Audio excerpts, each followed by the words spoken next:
Une fois n'est pas coutume, je vais vous présenter un outil de bulle de rôle. C'est l'autorépondeur. Voilà, et je l'ai mis en français pour l'occasion.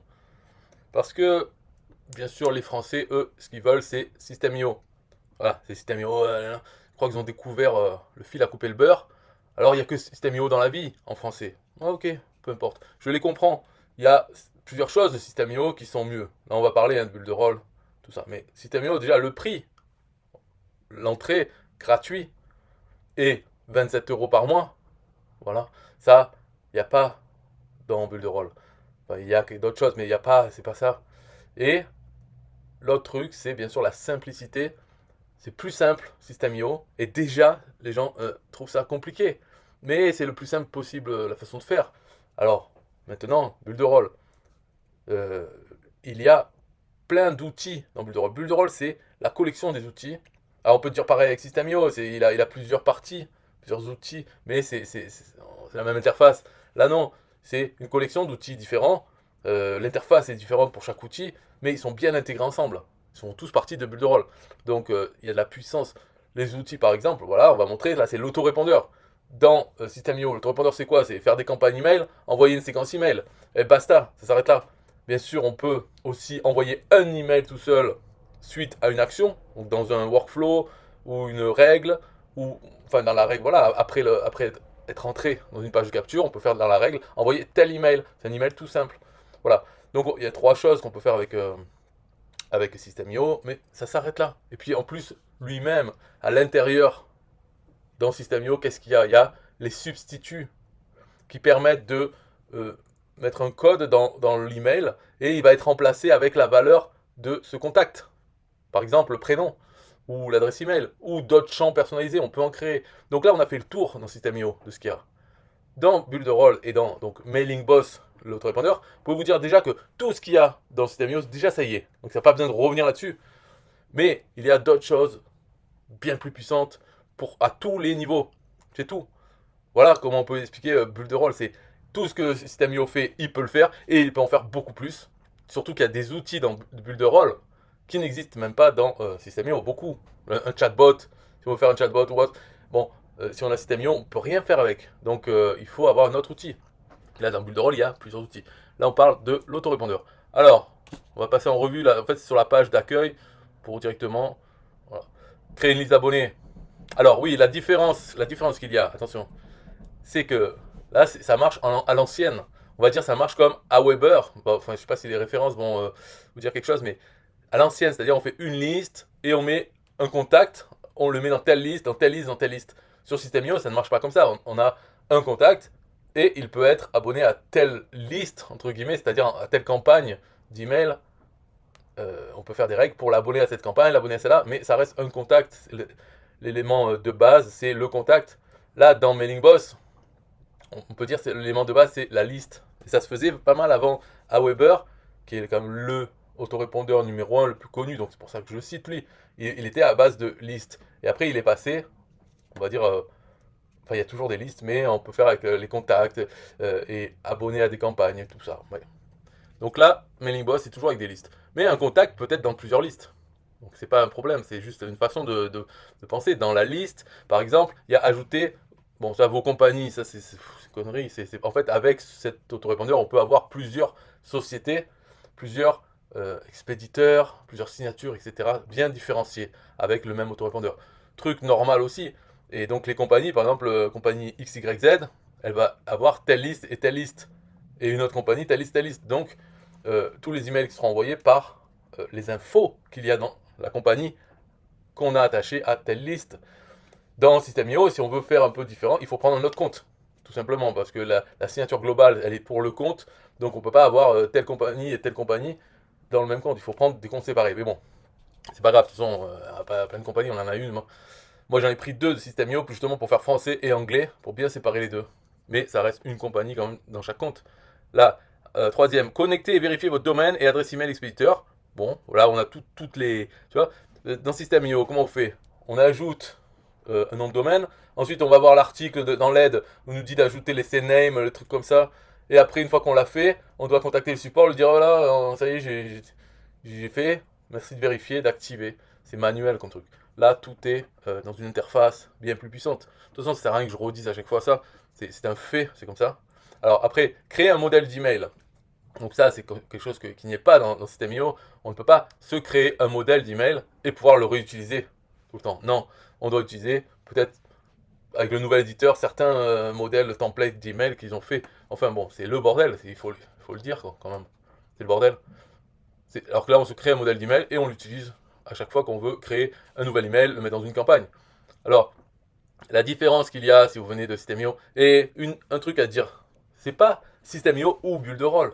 Moi, j'ai les deux. Pourquoi je ne suis pas extraterrestre? On peut très bien avoir Builderall et System.io et travailler avec les deux, avoir deux autorépondeurs. Donc, on peut très bien avoir tous nos contacts dans System.io et aussi dans MailingBoss, dans Builderall.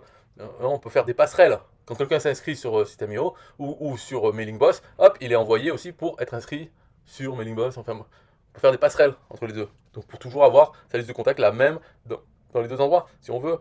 Et pour pouvoir utiliser les outils de Builderall et les utiliser dans des pages System.io. Un exemple, il y a un chatbot pour site web, c'est-à-dire qui n'est pas relié à Facebook ou Instagram.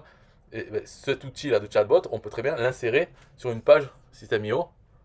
Et c'est un outil de chatbot qui est vraiment bien. Par exemple, on peut, donc la conversation, hop, donne-moi ton email. Dès qu'il donne, hop, on envoie un webhook à Zapier ou Make ou Pebble Connect avec cet email et on peut faire d'autres choses.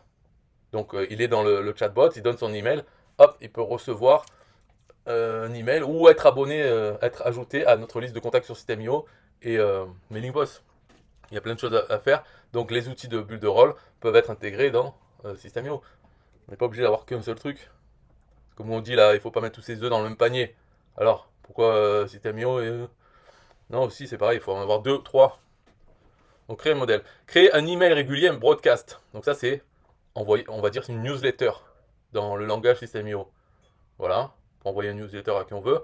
Et créer une séquence d'email. Là c'est une campagne email dans System.io. Et une séquence email est attachée à une liste. On peut pas faire une séquence email qui ne soit pas attachée à une liste. Donc par exemple, ça serait, enfin il y a plusieurs choses. Il y a la séquence email et des campagnes. Donc on peut voir ici.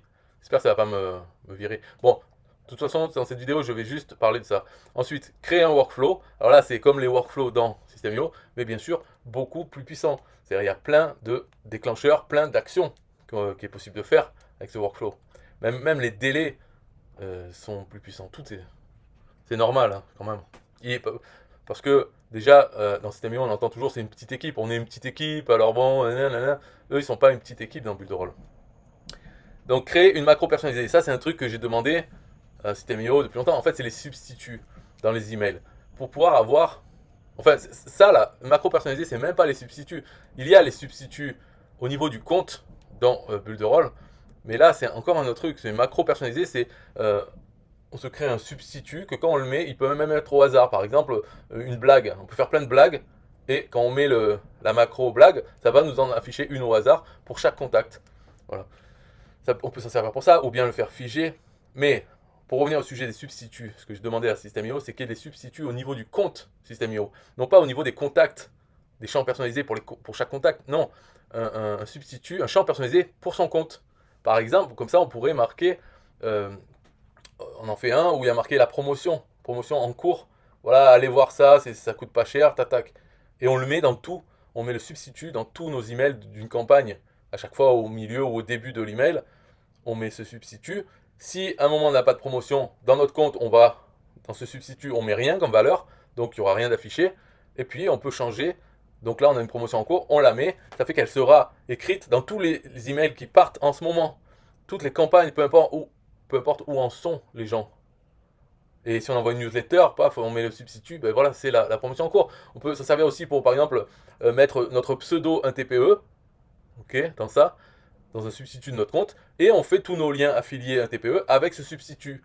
Ce qui permet de ensuite partager la campagne qui est écrite qu'avec le substitut, on la partage à quelqu'un, et on lui dit, bon, il faut que tu mettes dans ton compte, que tu rajoutes le substitut qui s'appelle un TPE, et voilà, il faut que tu rajoutes, tu mets ton pseudo dedans, et la campagne importée, elle va marcher pour toi avec ton pseudo un TPE dans tous les liens. Voilà, des choses comme ça. Donc ça n'y est pas, peut-être ça va se faire, mais bon, faut pas être pressé un jour dans System.io. Là, ça existe déjà depuis longtemps sur Builderall, et ils ont ça aussi en plus. Bon, Là, après, vous pouvez regarder. Moi, dans le lien, dans la description. Par contre, je ne fais pas en français. Là, j'arrête ces histoires. Mais vous pouvez prendre 14 jours gratuits. Parce que dans Builderall, il n'y a pas le compte gratuit. Il y a eu avant, mais là, c'est fini. Par contre, il y a un essai gratuit, 14 jours. Donc, vous rentrez dans le lien qu'il y a dans la description de cette vidéo. J'ai une page là, de capture. Vous rentrez, ça vous crée un compte gratuit Builderall. Après, le mot de passe, c'est I love Builderall. Et le login, c'est votre adresse email, celle que vous mettez dans la page de capture là. En fait, c'est en haut, c'est buildandroll.com. Buildandroll.com. Voilà, vous allez là, vous mettez l'email et vous avez votre compte 14 jours à essayer. Ça peut être mis en français, en anglais. Là, je fais cette vidéo exceptionnellement en français. Moi, j'arrête de faire ça, ça sert à rien. Donc, paramètres, compte, domaine, email expeditor, compagnie. Je sais même pas si on dit compagnie en français. Les tutoriels. Intégration. Ah oui, l'API. On n'en a pas parlé, mais dans System.io, depuis combien de temps on attend ça? Une API. Putain. Bon, ben là, on a une API dans Mailing Boss, même la version d'avant, ça c'est Mailing Boss 5. Déjà dans le 4, il y avait une API. Un truc normal, quoi, non? De faire une API. Même si personne n'utilise, eh ben, au moins qu'elle y soit. Ça facilite pour ceux qui ont envie de l'utiliser, quoi. Les abonnés, tous les abonnés, gestionnaire des tags, pareil, on peut mettre des tags. Tirage au sort, ça c'est quoi? C'est si on veut faire une liste d'un jeu concours, tout le monde s'inscrit. C'est assez puissant ce truc. Peut-être qu'il faudrait le montrer comment ça marche. On fait une liste où tous les gens s'inscrivent, c'est viral. Ils s'inscrivent dans la liste et on leur donne un lien affilié qu'ils doivent diffuser pour augmenter le nombre de chances de gagner un cadeau. Donc ils diffusent ça, d'autres viennent s'inscrire et à chaque fois ils ont la page pour savoir combien ils ont envoyé de gens. Et au final il y a un tirage au sort pour savoir qui a gagné ou si c'est celui qui a envoyé le plus de gens ou autre. Donc tout ça c'est intégré déjà dedans. Le workflow donc qui est très beau et voilà. C'est tout pour la vidéo. Bye bye.